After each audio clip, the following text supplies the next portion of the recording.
Ito ang Real to Mauban Coastal Road.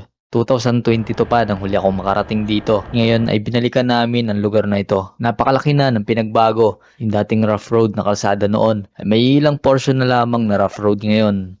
At isa na rito ang matarik na kalsada na to. Ang isa sa challenging na kalsada na madadaanan mo rito. Matarik ang paakyat at hindi pa simentado, kaya doble ingat sa pag-akyat. Pagdating mo naman sa tuktok ay magandang tanawin ang bubungad sa iyo. At kung matanaw mo na ang isla na ito, ay nangangahulugan na malapit ka na sa boundary ng bayan ng Real at Mauban.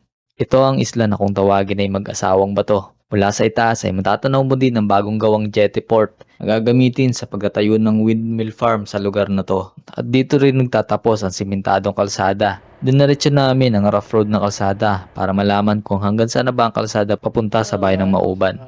Ngunit ito pala ay private property at bawal pumasok kung hindi ka otorisado. Sa ngayon ay wala pang tulay na madadaanan para makatawid sa bayan ng Real patungo sa bayan ng Mauban.